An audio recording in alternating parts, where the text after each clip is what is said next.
um bom dia para você, um ótimo domingo. Política Cruzada de hoje está começando e a gente continua conversando com os deputados federais e estaduais eleitos e reeleitos aqui da nossa região, como a gente já vem fazendo há algum tempo. Mas hoje eu falo também sobre economia. Tem PEC da transição sendo discutida lá em Brasília, tem as âncoras fiscais também muito debatidas. Eu vou receber aqui no Política Cruzada daqui a pouco um economista para a gente tratar de todos esses assuntos. Mas agora, então, vamos falar com mais um parlamentar eleito para representar o Triângulo Mineiro e o Alto Paranaíba, lá no Congresso Nacional.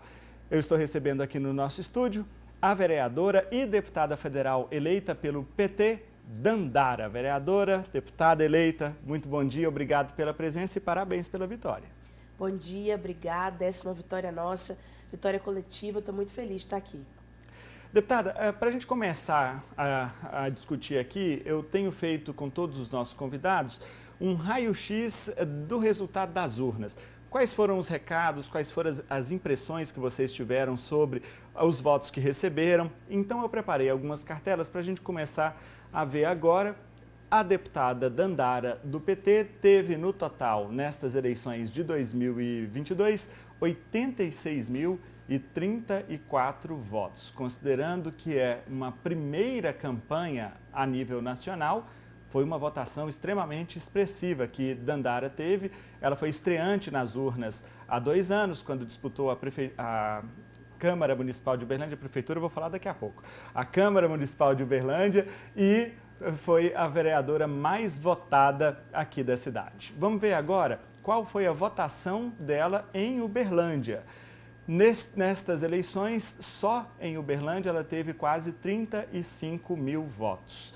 Vamos ver como que ficou, então, a participação da Dandara da votação de Uberlândia na votação total. Vejam, ela teve 86.034 votos no total, sendo 34.979 só de Uberlândia. Ou seja, a participação de Uberlândia, que é o principal reduto eleitoral dela, no quantitativo total de votos, representa quase 40% desse total. É realmente um número bastante expressivo. Tem mais cartela por aí? Agora é a questão da campanha. Dandara gastou nesta campanha R$ 1.957.542. Vamos ver quanto que custou o voto da candidata a deputada eleita. Cada voto da deputada, nessa perspectiva de despesa, custou R$ 22,75.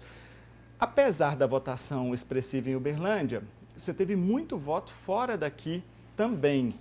E, a princípio, o seu trabalho estava mais localizado em Uberlândia, porque é vereadora na cidade e tudo mais, é daqui da cidade. O que você atribui esses votos que você recebeu fora de Uberlândia? Nós tivemos 15 mil votos no Triângulo Mineiro, 9 mil no sul de Minas, 15 mil na Metropolitana, 5 mil na Zona da Mata, 3 mil no Norte de Minas. E acho que isso é reflexo de uma causa, de uma bandeira que eu represento. As propostas, lutas que nós lutamos e construímos, elas não são restritas só a Uberlândia. Quando eu decidi realmente topar o desafio de ser candidata a deputada federal, foi principalmente porque eu percebi que a luta pelo busão bom e barato, pelo Wi-Fi grátis, por direitos trabalhistas, para democratizar e fortalecer o acesso à cultura, a uma educação forte, emancipadora, eram comuns a muitos territórios. O que eu vi aqui é também uma realidade em Juiz de Fora, Alfenas, Montes Claros, Teoflotone, e isso fez com que a nossa campanha se enraizasse em todo o estado. Eu fui votada em 731 cidades dos 853 municípios. Agora, deputada, a gente viu um esforço grande do seu partido, o Partido dos Trabalhadores, também na sua campanha e em outras campanhas femininas que tivessem causas parecidas com a sua. A gente viu um grande aporte financeiro que a própria legenda deu para a sua campanha. Você acredita que isso também contribuiu de alguma forma para esse resultado que você teve agora? Sem dúvida nenhuma, as candidaturas de mulheres, de jovens, de negros e negras precisam de investimento. Potencial eleitoral a gente tem. A diferença é que nesses últimos anos nós passamos também a ser prioridade em alguns partidos, muito também em função da destinação obrigatória da proporção do fundo para as mulheres. E isso tem construído e fortalecido as nossas candidaturas. Lideranças mulheres, jovens, negras, pobres, trabalhadoras, não surgem do nada. Essas lideranças precisam ser fortalecidas, construídas. Caso contrário, as dificuldades que nós encontramos pelo caminho nos impedem também de chegar lá. Eu não tenho contato com grandes empresários, não tenho grandes financiadores. Eu moro no São Jorge, meus pais são professores. Se não fosse assim, a gente não chegaria em 731 cidades.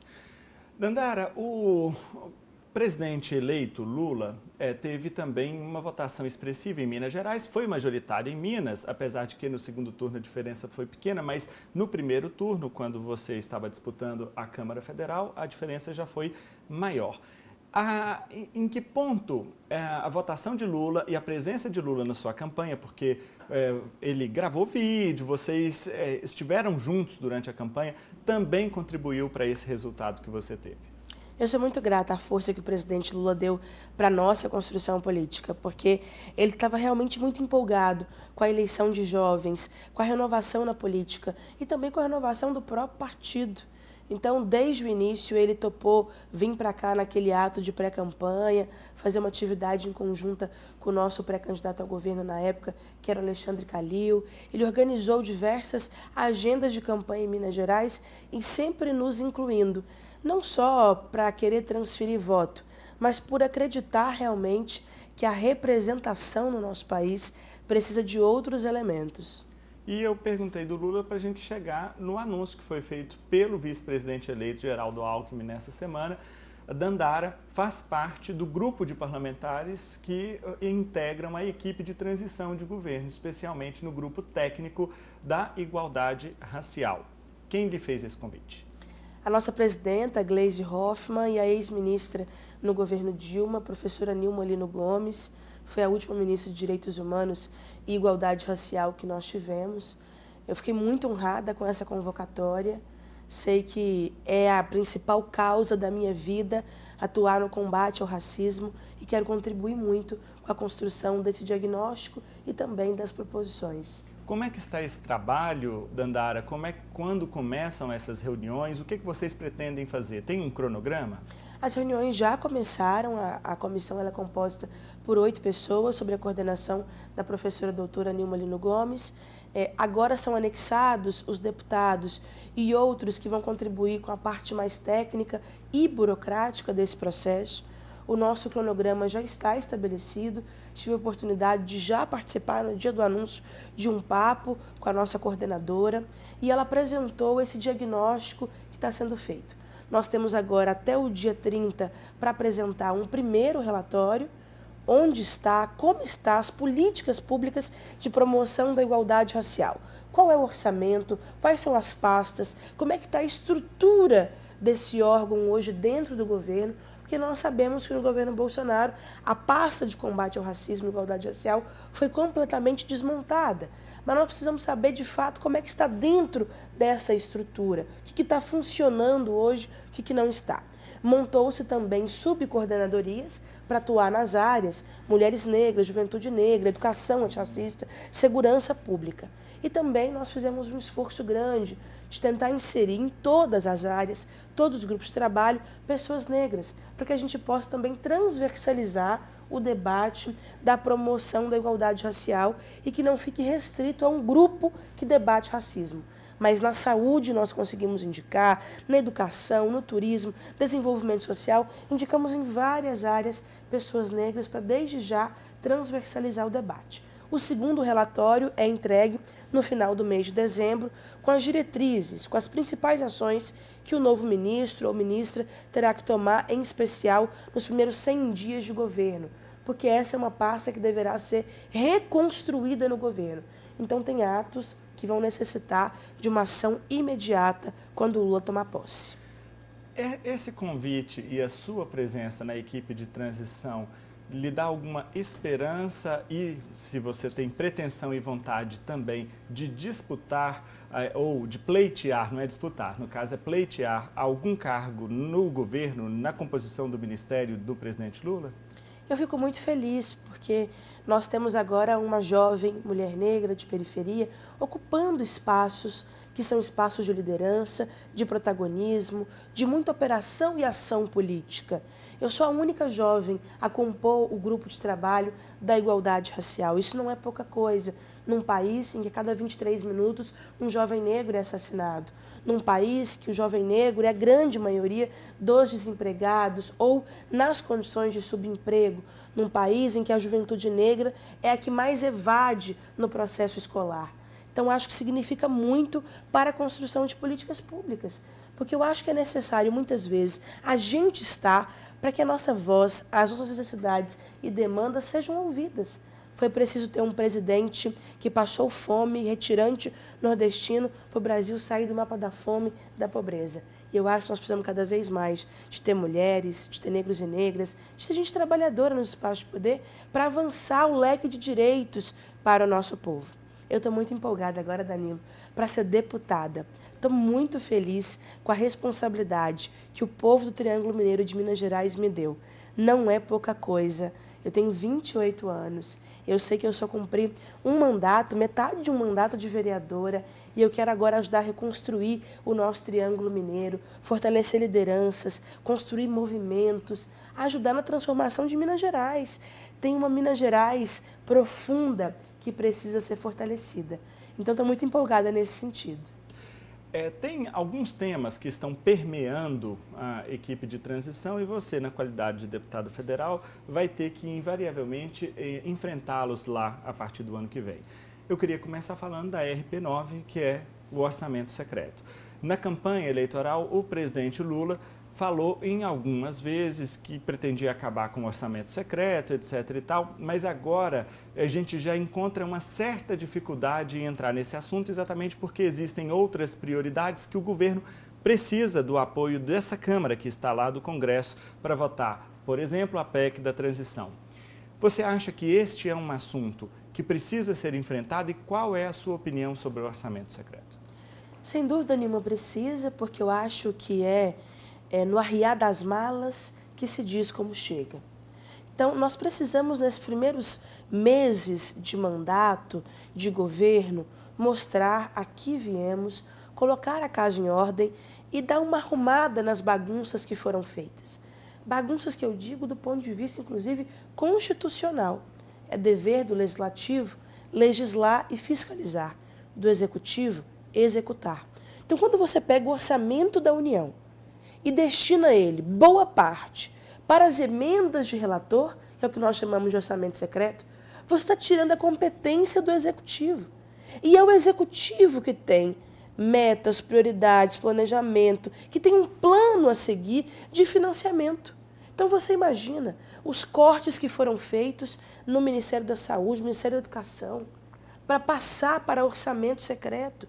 As universidades públicas estão completamente sucateadas. A Universidade Federal de Uberlândia enfrenta dificuldades para pagar a conta de água, conta de luz. Estou falando do básico. Não é nem verba de pesquisa e extensão, mas não. Praticamente acabou com farmácia popular. Nós não temos o ano que vem recurso para programas muito importantes. O que é destinado hoje à merenda escolar é 35 centavos.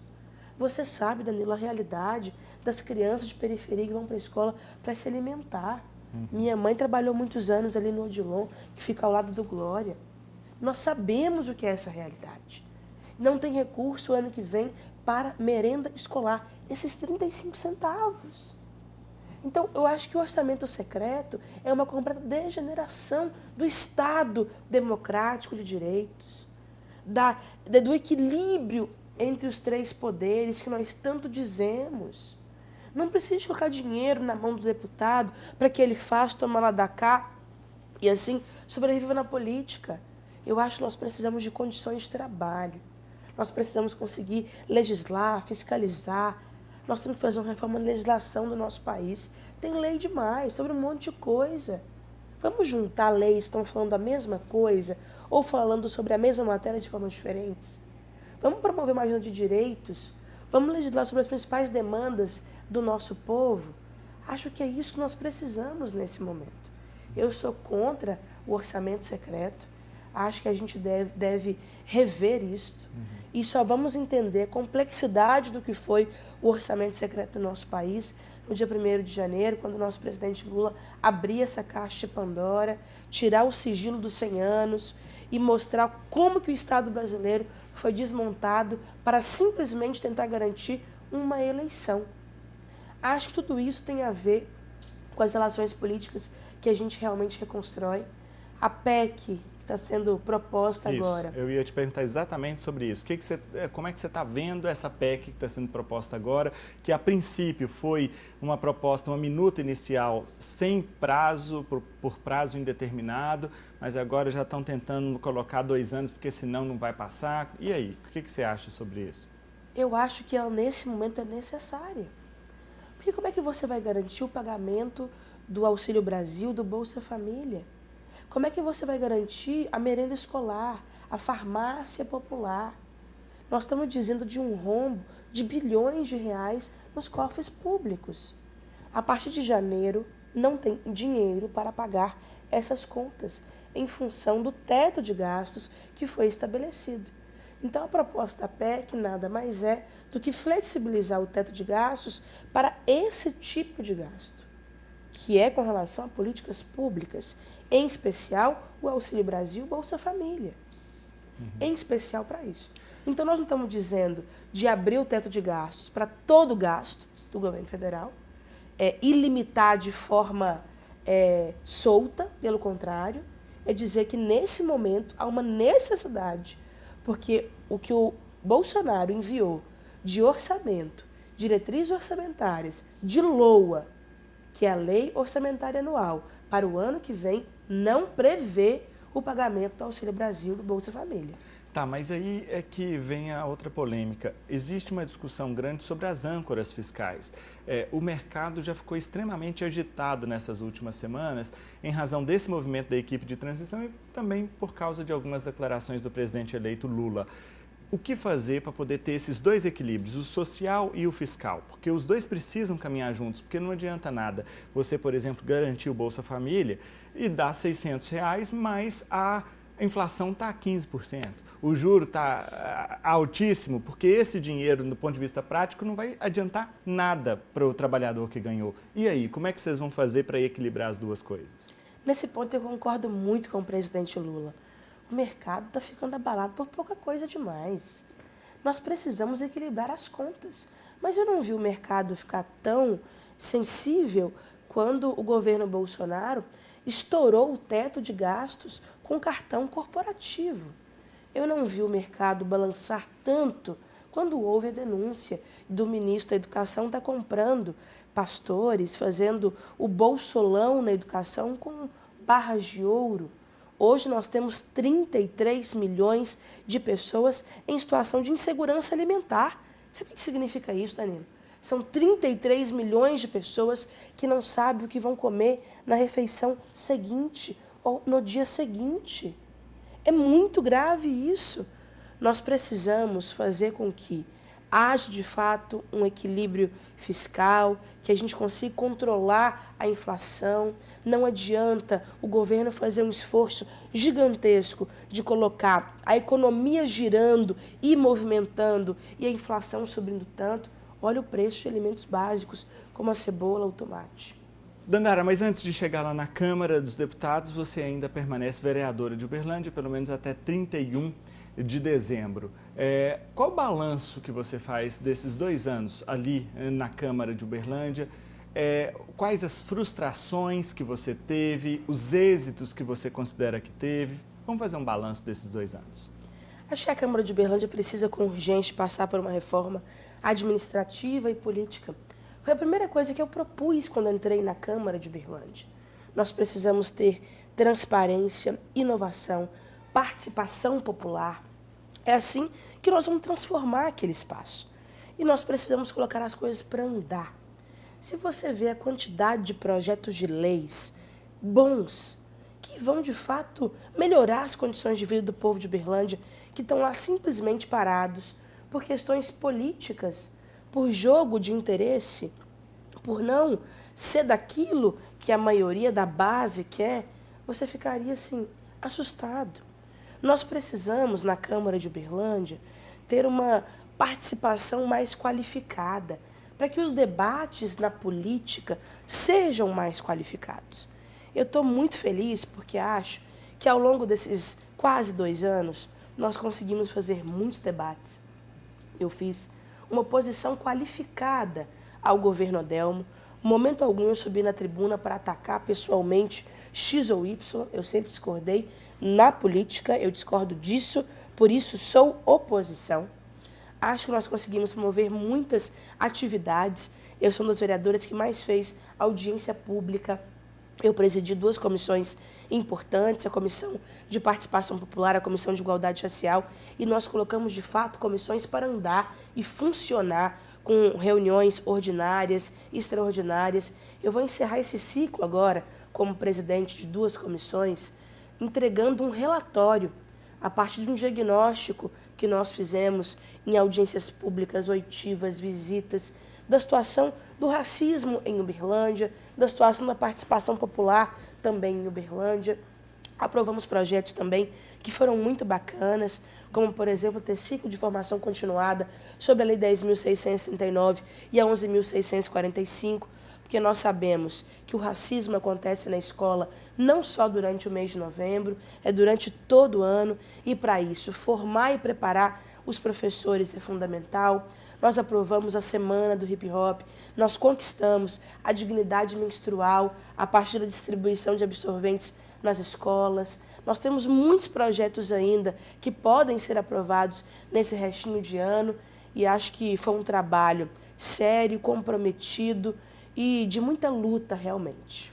Vereadora, foi levantado lá na tribuna da Câmara recentemente a volta do fantasma da verba indenizatória, que foi extinta em Uberlândia em 2020, depois daquela ocasião que diversos vereadores, salvo engano, 19 ou 20 vereadores foram presos por conta de desvio da verba indenizatória e tudo mais. E há uma discussão que esse assunto pode ser retomado ainda agora nas sessões de dezembro, ao apagar das luzes desse ano legislativo de 2022. Caso essa proposição chegue até o plenário da Câmara, você vai ser favorável? Tudo indica que eu serei contra, seguirei a orientação do meu partido. Nós temos conversado sobre isso, porque eu acho que o problema da Câmara de Uberlândia não é não ter um carro para o vereador ou não ter dinheiro de gráfica para o vereador. A Câmara de Uberlândia precisa de funcionar melhor. Ela precisa estar mais aberta, ela precisa ter mais participação popular, de ter mais transparência. Se você entrar, por exemplo, no portal da transparência da Câmara e quiser achar uma coisa simples, muito provavelmente, o trabalho que você terá nas buscas para achar o que você quer achar será muito difícil. Está ali, mas nós podemos melhorar o serviço que é prestado. Acho que nós temos que ter espaços digitais de participação. Por que não ter uma e-Câmara, um e-Gabinete, onde as pessoas possam opinar sobre as proposições legislativas de forma online? Sabemos que a realidade da maioria dos trabalhadores hoje impede de conseguir participar de um debate, de uma audiência pública, ou às vezes de ir acompanhar a sessão da Câmara, porque trabalha no horário comercial também. Então, por que não fazer processos de consulta à população do que deve ser a prioridade na Câmara de Uberlândia? Então, acho que a gente deveria inverter a ordem. Pensar no funcionamento, na estrutura, na abertura e não só no fim. Uhum. E isso é importante porque eu até recebi aqui o presidente eleito da Câmara, o vereador Zezinho, recentemente. Eu disse a ele, talvez fosse o caso de vocês enxergarem um pouco melhor para a estrutura de comunicação do Poder Legislativo. Como é que funciona essa TV Câmara? Está funcionando bem? É assim que funciona? E as redes sociais do Legislativo? Porque, invariavelmente, a Câmara de Uberlândia, ela é notícia na imprensa com a notícia negativa, porque falta comunicação. A comunicação não consegue chegar às pessoas e as pessoas têm uma impressão ruim do Legislativo de Uberlândia. Então, ao invés de se preocuparem com a verba indenizatória que beneficia a individualidade de cada parlamentar para ele fazer uso com o que quer, se é que vai fazer uso adequadamente, Por que não pensar na estrutura, no projeto, no Poder Legislativo, que é um poder constituído da República, né, vereador? Só para você ter uma noção, Danilo, esse elemento que você traz, ele é tão pertinente que no organograma da Câmara, a TV Legislativa está em um lugar, a TV Câmara, e o jornalismo está em outro. Pois é. Nós não poderíamos ter uma comunicação Câmara e dentro dela está o jornalismo, toda a estrutura, né? E a comunicação para atuar de forma mais direcionada e eficiente. Efetiva. Vereadora, com 35 mil votos para deputada federal só aqui em Uberlândia, pelo menos politicamente falando, isso lhe credencia a tentar pleitear a prefeitura da cidade daqui 2 anos. Você tem essa pretensão? Eu sou uma soldada, estou pronta para travar as batalhas, as guerras, aquilo que for necessário. Não tenho uma resposta objetiva sobre isso agora, porque está muito antes, 2 anos. Acho que o partido vai refletir, vai construir lideranças, coletivos, movimentos que já constroem comigo também. Eu estou muito focada nesse momento em terminar esse ciclo de vereadora, que é muita coisa ainda para encerrar, para concluir, porque eu quero encerrar muito bem, como eu disse, entregando relatórios das comissões e também de montar um bom gabinete para a deputada federal. Ao mesmo tempo que eu estou agora participando da Comissão de Transição do Grupo de Trabalho de Igualdade Racial, já tem demandas na Câmara de Vereadores, de deputados, então são muitas coisas, muitas frentes que nós estamos hoje. Mas como eu disse, acho que o partido vai traçar estratégias e acho que dentro das estratégias o meu nome, sem dúvida nenhuma, está colocado. Mas se o partido chegar e falar, Dandara, precisamos de alguém em Uberlândia, esse alguém é você está disposta a deixar a Câmara dos Deputados 2 anos depois para poder disputar a Prefeitura de Uberlândia? Eu jogo junto, estou na coletividade. Tá certo. Vereadora Dandara, vereadora e deputada federal eleita pelo PT aqui de Uberlândia.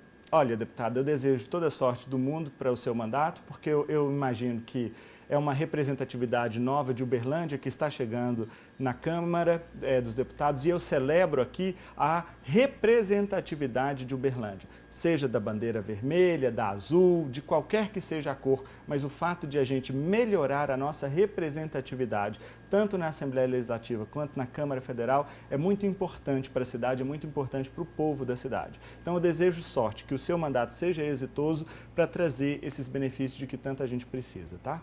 Eu que agradeço. Vamos trabalhar muito para trazer projeto, desenvolvimento, para inaugurar um novo ciclo na nossa Minas Gerais. Como eu disse, fui votada em 731 cidades, mas o meu coração, os meus pés, a minha raiz está aqui no Triângulo Mineiro. Foi dessa região que eu tive 50 mil votos. Será a nossa prioridade de trabalho. E eu quero fortalecer muito lideranças, projetos, iniciativas bacanas. Contem com a gente, contem com o nosso trabalho. Obrigado, deputada. Você de casa não saia daí, a gente vai fazer um pequeno intervalo comercial e eu já esclareço que o deputado federal reeleito Wellington Prado do PROS, que também foi anunciado nesta semana como integrante da equipe de transição do governo eleito Lula, estaria presente aqui conosco nesse segundo bloco do Política Cruzada. Mas em razão de uma agenda que ele teve em Brasília, ele não conseguiu chegar a tempo, mas ficou de vir nas próximas semanas. Aí, no próximo bloco, a gente vai falar sobre economia. Como é que está esse movimento lá em Brasília para aprovar a PEC de transição e como que o mercado vem reagindo. A gente vai receber aqui um economista para analisar isso tudo. Eu te espero já já.